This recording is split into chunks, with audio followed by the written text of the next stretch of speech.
MCQ গুলো আমাদের মনে হয়েছে যে মানে একটু কনফিউজিং। এমসিকিউ গুলো একটু কঠিন ছিল, মোটামুটি মাঝারি ধরনের বিদ্যালয় জি উদয়ন উচ্চ বিদ্যালয়। আজকে তো বালা প্রথমত পরীক্ষা দিয়েছেন, আপনাদের বালা প্রথমত পরীক্ষা কেমন হয়েছে? আমাদের পরীক্ষা মোটামুটি হয়েছে। আপনার পরীক্ষা কেমন হয়েছে? মোটামুটি। এমসিকিউ এবং সিকিউর মধ্যে থেকে কোন পোর্শনটা আপনাদের কাছে কঠিন মনে হয়েছে, এমসিকিউ না সিকিউ? এমসিকিউ গুলো আমাদের মনে হয়েছে যে মানে একটু কনফিউজিং। কনফিউজিং আপনার কাছে কেমন মনে হয়েছে? যে এমসিকিউ গুলো একটু কঠিন ছিল, মোটামুটি মাঝারি ধরনের। আপনাদের 7টা সৃজনশীল প্রশ্ন অ্যান্সার করতে হয়, 7টা কি পসিবল হয়েছে অ্যান্সার করা? জি আমি 7টাই করেছি। আপনি 7টা করতে আমিও পেরেছেন? 7টা করেছি। আর যে সময়টুকু থাকে এটা কি এনাফ কি মনে হয়? এটা একটু কঠিন, মানে শেষের দিকে হচ্ছে অনেক দ্রুত লিখতে হয়, আর তার সাথে হচ্ছে একটু ছোট হয়ে যায় সৃজনশীলের। আপনারা তো অন্যান্য ব্যাচ থেকে একটু কম সময় পেয়েছেন, তাদের এই প্রস্তুতিতে এই কম সময়টা কোনো প্রভাবিত ফেলেছে কিনা? জি অবশ্যই কম সময়ে অনেক প্রভাব ফেলেছে। আমরা যা করতে পারতাম আমরা তার চেয়ে অনেক কম করতে পেরেছি। জি অবশ্যই, এটা আসলে আমরা আগের ব্যাচের চেয়েও 2 মাস কম পেয়েছি, পরের ব্যাচের চেয়েও 2 মাস কম পাচ্ছি, এই জন্য এটা আসলে আমাদের জন্য একদমই যথেষ্ট হয়নি। আপনাদের গ্রুপ কি, কোন গ্রুপের স্টুডেন্ট আপনারা? আমরা সায়েন্সে।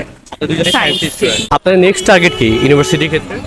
আমরা ঢাকা ইউনিভার্সিটি, রাজশাহী ইউনিভার্সিটি এগুলোতে দিতে। আপনারা ভার্সিটি টার্গেট করছেন দুজনেই? ইউনিভার্সিটি থেকে হচ্ছে আমরা আপনাদের জন্যই ঢাকা বিশ্ববিদ্যালয়ের কমিউনিটির স্পেশাল অফলাইন এবং অনলাইন কার্যক্রম আমরা শুরু করছি, যেখানে আমরা হচ্ছে অফলাইনে ফার্ম গেটে আমরা 50 জনের একটা স্পেশাল ব্যাচ রাখবো।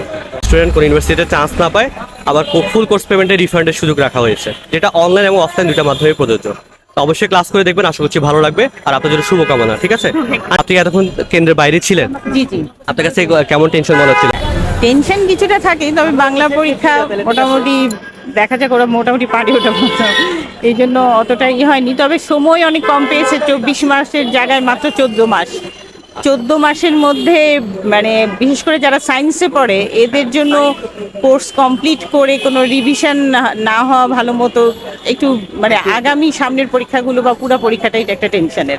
নেক্সটে কি হবে সেটা জানা যাবে না। যেহেতু সময় কম পেয়েছে, পড়াশোনা নিয়ে কোনো গ্যাপ মনে হচ্ছে কিনা? হ্যাঁ তা তো অবশ্যই, প্রিপারেশন তো ভালো নিতে পারে নাই। এখানে তো আরো 2 মাস দরকার ছিল। মন্ত্রী মহোদয়কে বারবার সবাই বলছে, এই করছে, কেন ওনারা বুঝে নাই জানি না।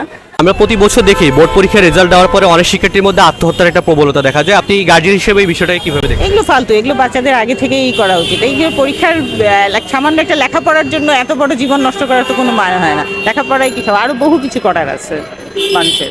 তো এইগুলো এত মানে ছোট মন নিয়ে মানুষের চলা উচিত না। ঠিক আছে, ঠিক আছে, অসংখ্য ধন্যবাদ আপনাকে। Thank you.